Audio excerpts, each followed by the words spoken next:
earlier when I was talking to you guys tableside was that we love using the concept of time as an ingredient.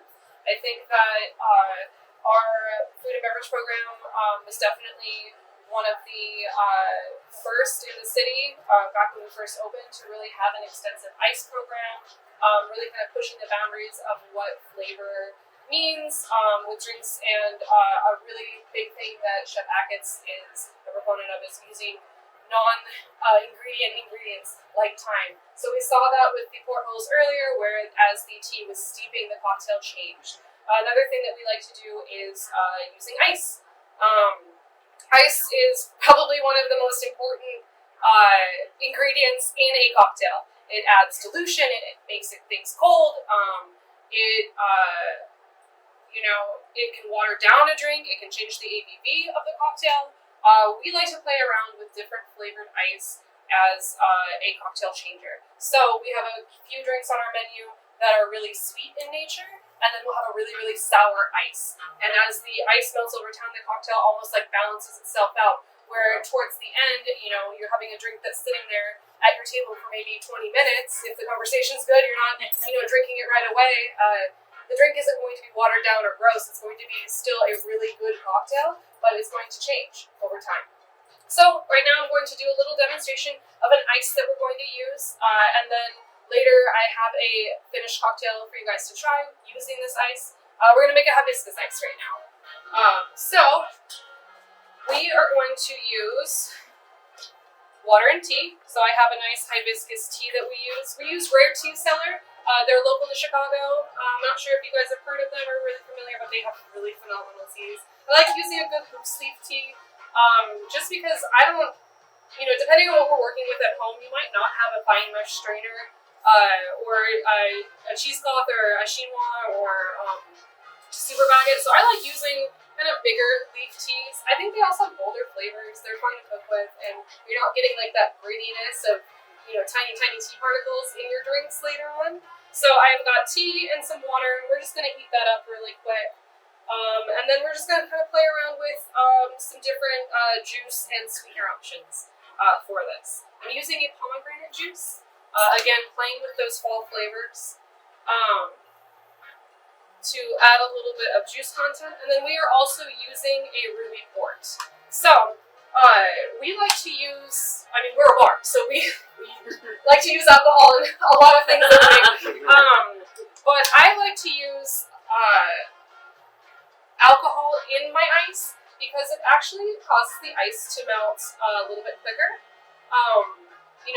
I'm sure if some of you at home might have a bottle of vodka or a bottle of tequila in your freezer, you know that the freezing point for liquor is a lot different than the freezing point of water. So you don't want to add too much booze to your ice because then it will literally never freeze. It'll just be slush. But it's nice to add a little bit because that does make that melting point a little bit lower. So you're not stuck with a hard rock ice cube. It's something it's meant to melt in your drink. What would be like a typical or like the bare minimum ratio of alcohol, so you make sure it's not slush? Oh gosh, I play around with it all the time, and it's like a splash, or you actually measure? Yeah.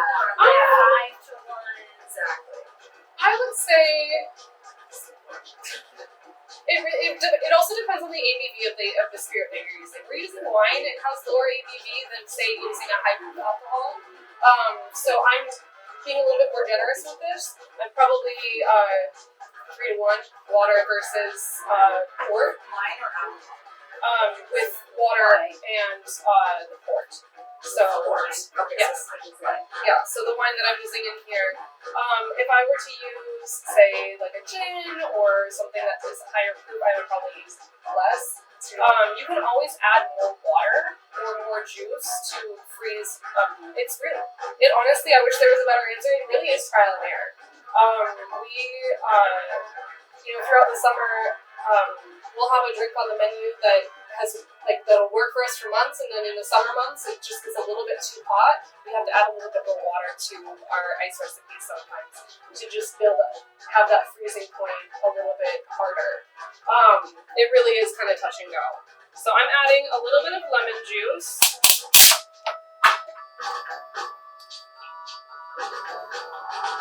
Some rose water to keep up with that nice floral note, just a tiny touch. I had my prep team working all of this out. We're going full Rachel right here. This is 30-minute meals. A little bit of sugar. I'm not adding the full Just a amount this little. time. Yes. And then salt. Salt is actually, we put salt in everything here. It's kind of our bartender's secret ingredient. So salt just really balances out any astringency from the tea or from the lemon. I'm gonna just cook this on a nice low heat. So we used a nice hibiscus tea that's going to be really bright, flavorful. You have to be careful if you are using certain kinds of teas. You know, I'm sure if you've made tea at home, you like accidentally leave the tea bag in too long, like a green tea or black tea, it gets really bitter. That's also something that the salt really helps. Salt helps curb bitterness. So I like using a pinch of salt, but being mindful if you're using like a green tea or a black tea, that steeping point, follow the instructions on the box. It's quick. Green tea is probably about 3 minutes. Black tea is probably about 5 minutes, and you don't want to do more than that because it will get really bitter. But tea is one of my favorite things to kind of play around with because it's a good. It has like a little bit of caffeine in it. It has a good pick me up for ice. I love using tea and ice. I use a lot of tea in my cocktails.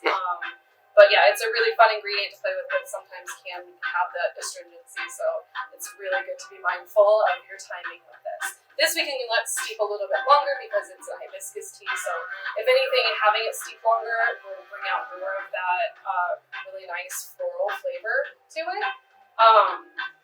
I'm probably going to leave this on for maybe 10 minutes. But if you guys want to come over and just smell the tea over here, I'm going to strain it off, and then I will have you guys